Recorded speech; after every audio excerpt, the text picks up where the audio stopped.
नमस्ते दोस्तों, सुषमा स्वाद किचन में आपका स्वागत है। तो दोस्तों आइए आज की वीडियो में मैं आपको नवरात्रे की फलाहारी खीर और खिचड़ी बनाने के लिए बताऊंगी।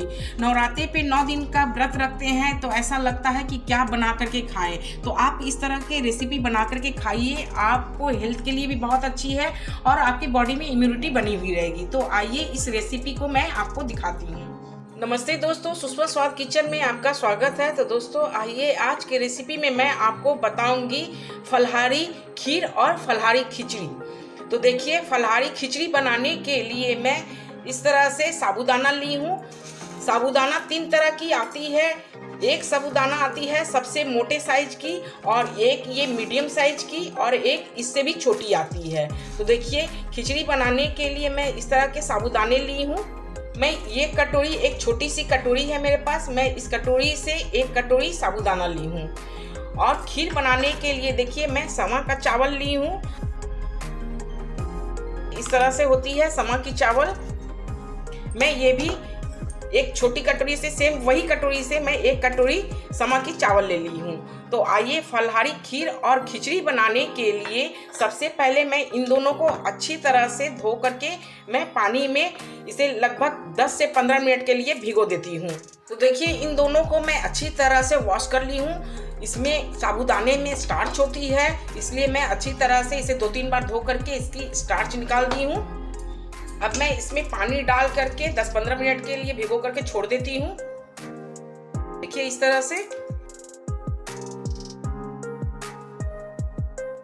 तो आइए फ्रेंड, जब तक मेरी समा की चावल और साबूदाने भूनने के लिए मैं छोड़ दी हूँ, तब तक देखिए मैं गैस पे दूध चढ़ा दी हूँ बॉईल होने के लिए। इधर गैस पे दूध बॉईल हो रही है, और इधर मैं खिचड़ी बनाने के लिए देखिए कुछ इस तरह से सब्जियाँ ली हूँ। मैं इन्हें कट कर लेती हूँ।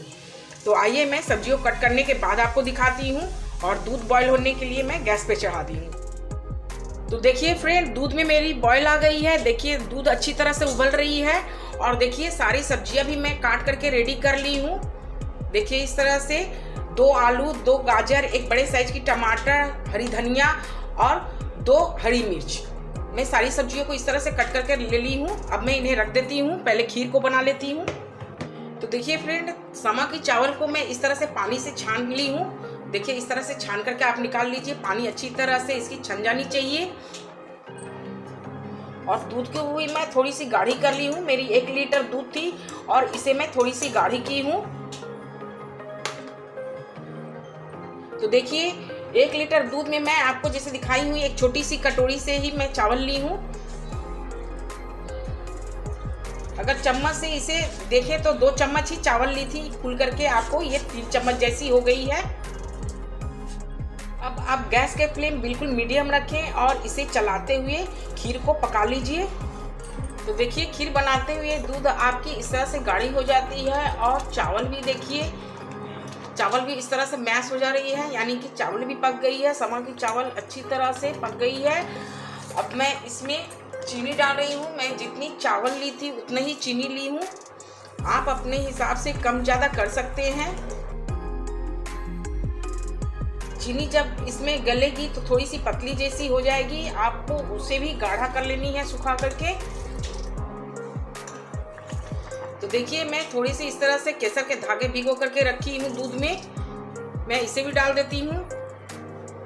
आपके पास केसर के धागे हैं तो डालिए, नहीं है तो आप इसे स्किप भी कर सकते हैं। पर केसर के धागे डालिएगा तो आपको ये खीर की कलर बहुत ही खूबसूरत दिखेगी और इसकी टेस्ट भी बहुत अच्छी आती है। अब मैं देखिए केसर वाली दूध डालने के बाद देखिए इस तरह से 4 इलायची मैं कूट करके ली हूँ, क्योंकि इस तरह की खीर बनाने में कूटी हुई इलायची ही बहुत टेस्ट लगती है। तो देखिए छिलके समेत मैं डाल रही हूँ।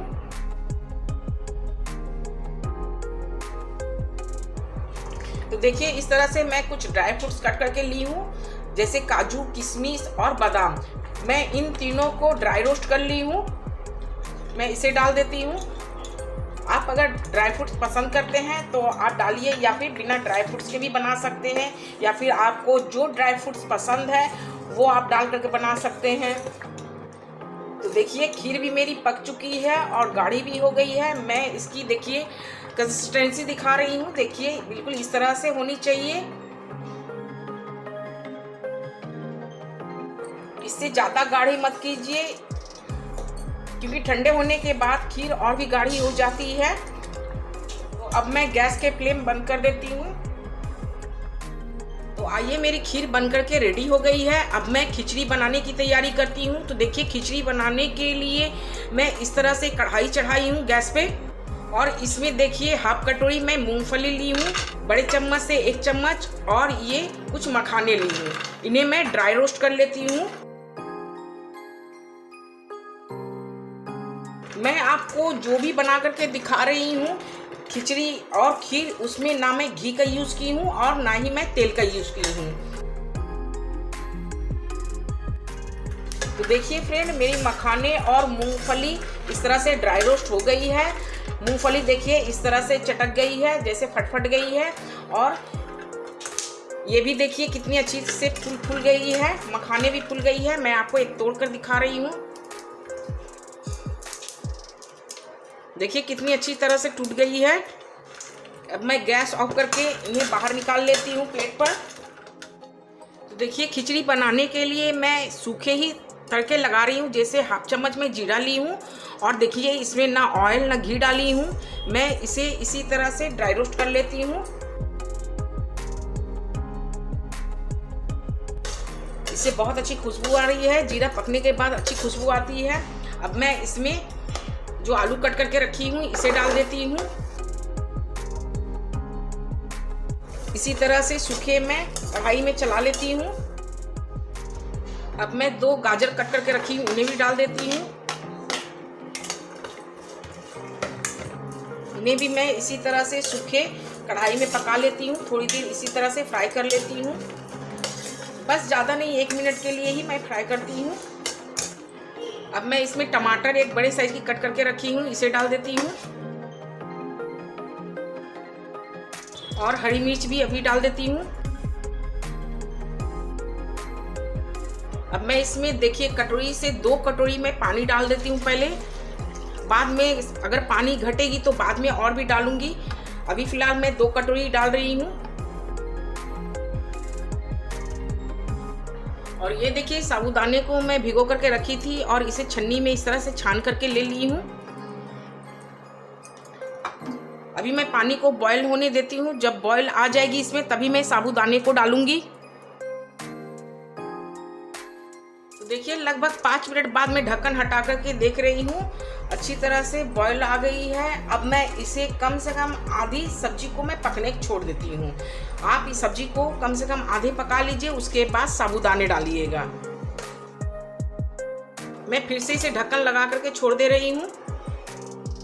तो आइए फ्रेंड, मैं सब्जी को चेक कर लेती हूँ, सब्जी सॉफ्ट हुई या नहीं। मुझे ज़्यादा सॉफ्ट नहीं करनी है, बस कम से कम आधी पकनी चाहिए।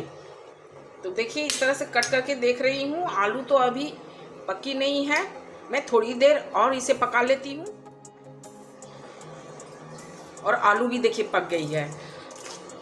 अब मैं इसके बाद ये जो साबूदाने रखी हूँ इस तरह से भिगो करके छान करके, मैं एक छोटी कटोरी से 1 कटोरी साबूदाने ली थी। अब ये फूल करके देखिए, ये कटोरी से 1 कटोरी हो गई है। तो पानी भी मैं इसी कटोरी से ही माप करके डाल रही हूँ। मैं इसी कटोरी से 2 कटोरी पानी डाली हूँ, और जो भी लगेगी मैं इसी कटोरी से ही पानी डालूंगी। तो पानी को आप बॉयल करके रख लीजिए, और जब भी इसमें डालने की ज़रूरत हो तो वही बॉयल वाली पानी डालिएगा। देखिए, साबूदाने को मैं डाल दे रही हूँ।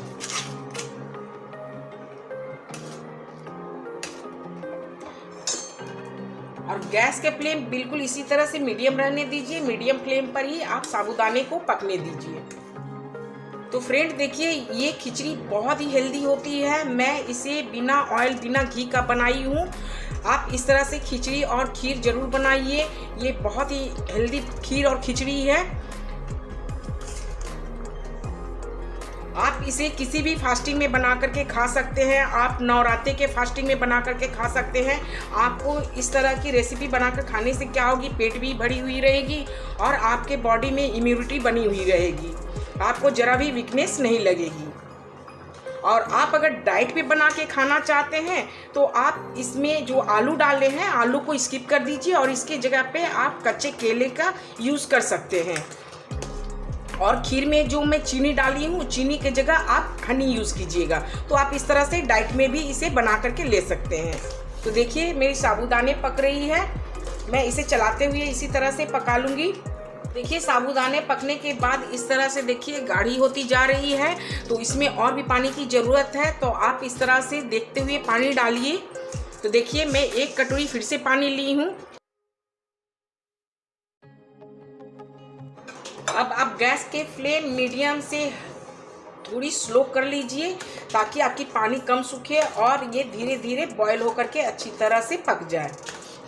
मैं इसे ज़रा भी नहीं छोड़ रही हूँ, बस इसी तरह से चलाते हुए पका रही हूँ, क्योंकि छोड़ने से क्या होगी, साबूदाने इस कढ़ाई के तले में लगने लगेगी।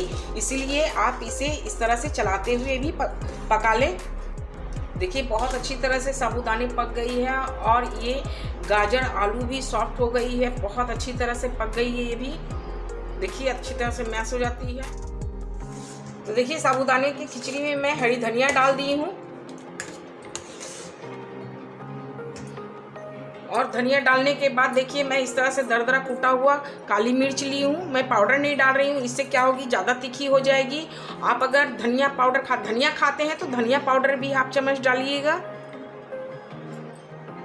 और 1 चम्मच नमक, सेंधा नमक, जो सेंधा नमक ली हूँ जो व्रत में खाई जाती है, वही नमक है। अब इन सबको डाल करके अच्छी से मिला लीजिए। और देखिए मखाने रोस्ट करके रखी थी, इसे भी डाल देती हूँ। मूंगफली रोस्ट करके देखिए इस तरह से मैं दरदरा कूट ली हूँ। ये बहुत ही अच्छी लगती है खिचड़ी में, क्रंच लगती है, बहुत टेस्ट लगती है मूंगफली डालने से। इस तरह से बस ज़्यादा नहीं, बस 1 मिनट के लिए और मैं इसे पका लेती हूँ ताकि सारे मसाले अच्छी तरह से पक जाए। जो भी मसाले मैं डाली हूँ अच्छी तरह से इसमें पक जाए। तो लीजिए फ्रेंड, फलहारी खिचड़ी बनकर के बिल्कुल रेडी है। अब मैं गैस को ऑफ करती हूँ और आपको सर्व करके दिखाती हूँ। तो ये लीजिए फ्रेंड, मेरी रेसिपी बनकर रेडी हो गई है, फलहारी खीर और फलहारी खिचड़ी। ये बहुत ही टेस्टी लगती है। आप व्रत पर इसे बना करके खा के देखिए, आपको बहुत पसंद आएगी। और ये रेसिपी बहुत ही आपके हेल्थ के लिए फ़ायदेमंद है और ये रेसिपी को आप बनाएंगे तो बार बार बना करके खाना चाहेंगे। आप डेली के रूटीन में भी डाइट के रूप में खाएंगे बना करके। तो आइए मेरी इस रेसिपी को देखते हुए मेरे चैनल को लाइक कीजिए, शेयर कीजिए, सब्सक्राइब कीजिए और मुझे कमेंट में ज़रूर बताइएगा कि आपको ये नवरात्रे वाली फलाहारी भोजन कैसी लगी।